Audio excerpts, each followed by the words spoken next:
నమస్కారం. ఈటీవీ2 తీర్థయాత్ర కార్యక్రమానికి స్వాగతం. మన రాష్ట్రంలో ఉన్న అతి పురాతన శివక్షేత్రాలలో పెదకళ్ళేపల్లి కూడా ఒకటిగా విరాజిల్లుతోంది.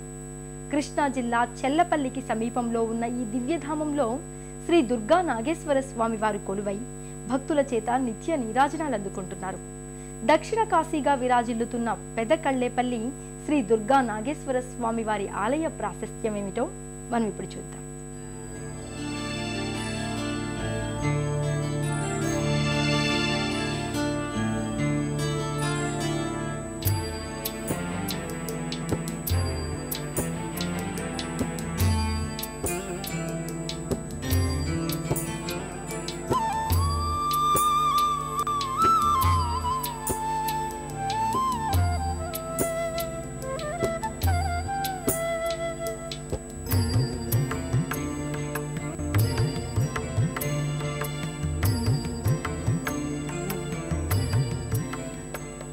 యత్ర నాగేశ్వరో దేవః కృష్ణా చోత్తరవాహిని తత్ర స్నాత్వా చ పీత్వా చ పునర్జన్మ న విద్యతే అంటూ శ్రీ దుర్గా నాగేశ్వర స్వామి వారి నామస్మరణతో పునీతమవుతోన్న పుణ్యధామం పెదకళ్ళేపల్లి.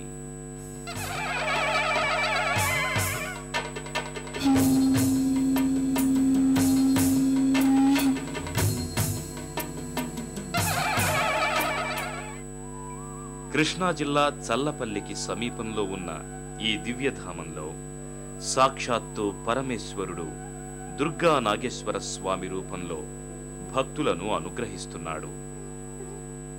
సంగీత సాహిత్య కళారంగాలకు కళలకు పుట్టినిల్లు అయిన ఈ దివ్యధామం తీర్థము క్షేత్రము కలసి తీర్థక్షేత్రంగా విరాజిల్లుతూ దక్షిణ కాశీగా ఖ్యాతికెక్కింది.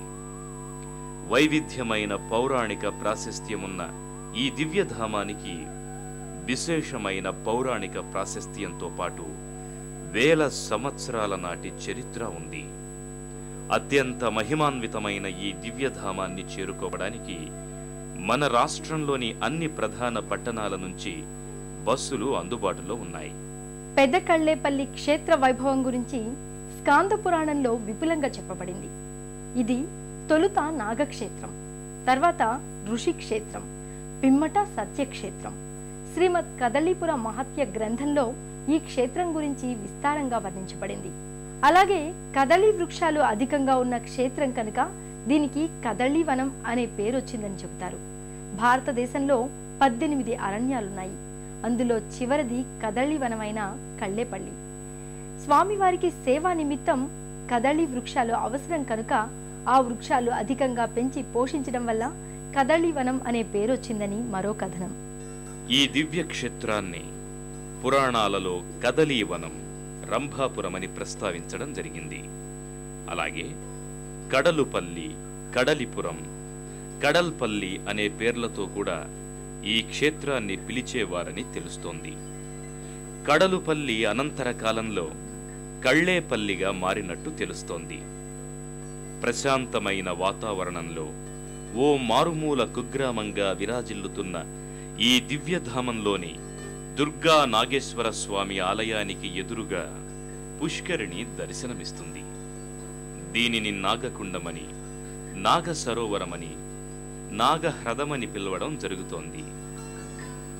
మహిమాన్వితమైన కుండంగా విరాజిల్లుతోన్న ఈ కుండంలో ఉత్తమ తీర్థాలన్నీ సంగమించడం వల్ల దీనికి పరికర్ణికా తీర్థమనే పేరు వచ్చినట్లు చెబుతారు. ఈ క్షేత్రానికి వచ్చిన భక్తులు ముందుగా నాగకుండంలో భక్తి శ్రద్ధలతో స్నానాధికాలు చేసి అనంతరం ప్రధానాలయం వెలుపలి భాగానికి చేరుకుంటారు. ఆలయానికి ముందు భక్తులకు గాలిగోపురం దర్శనమిస్తుంది. ఆధునీకరించబడిన ఈ గాలిగోపురం మనోహరమైన శిల్పరాజాలతో అందంగా ఆహ్లాదకరంగా కనపడుతుంది. అనేక చారిత్రక విశేషాలను తెలియచేస్తుంది. ఇక్కడ ఈ క్షేత్రంలో ఉన్న ఆలయాన్ని ఎవరు నిర్మించారో ఇతమిద్దమైన చారిత్రక ఆధారాలు లేకపోయినప్పటికీ కాకతీయుల పరిపాలనా కాలం నాటికే ఈ ఆలయం శిథిలావస్థకు చేరుకున్నట్లు తెలుస్తోంది. ఇలాంటి స్థితిలో ఉన్న ఆలయాన్ని సోమశివాచార్యులు అనే భక్తుడు పునర్నిర్మించినట్లు చారిత్రక ఆధారాల ద్వారా తెలుస్తోంది.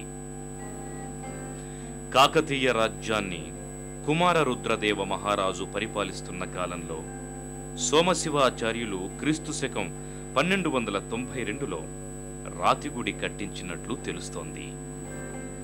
ఈ సోమశివాచార్యుల వారి శిలా ప్రతిమ నేటికి ఆలయ దక్షిణపు గోడలో దర్శనమిస్తుంది. అయితే తిరిగి 1782లో యార్లగడ్డ కోదండరామయ్య దేశాయి అనే భక్తుడు ఆలయానికి మరమ్మతులు చేయించినట్లు తెలుస్తోంది. విశాలమైన ఆలయ ప్రాంగణంలో చారిత్రక సంపదతో, ఆధ్యాత్మిక వాతావరణంతో అశేష భక్తజనావళిని విశేషంగా ఆకర్షిస్తోన్న దివ్య దైవ ప్రభా విలసితం నాగేశ్వర స్వామి ఆలయం. ఆలయ ప్రదక్షిణ మార్గంలో దక్షిణ మార్గంలో సత్యస్తంభం దర్శనమిస్తుంది. ఇది పాలరాతి స్తంభం. బౌద్ధ చిహ్నితాలతో అస్పష్టంగా కనిపించే బ్రాహ్మీ శాసనలిపితో ఉన్న ఈ స్తంభం చారిత్రకంగా ప్రాముఖ్యమైనది. వాద వివాదాలు ఏర్పడినప్పుడు ఈ స్తంభం దగ్గర సత్య ప్రమాణం చేయటానికి వస్తారు. కర్కోటక నాగప్రతిమ ఇక్కడే ఉండటం వల్ల ఈ స్తంభాన్ని కర్కోటక స్తంభమని కూడా పిలవడం జరుగుతోంది.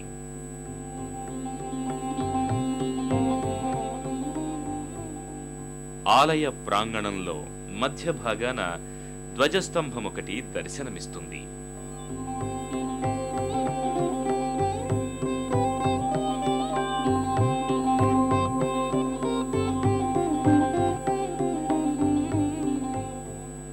ఆలయానికి ఈశాన్య దిక్కులో 16 స్తంభాల కళ్యాణ మండపం ఉంది.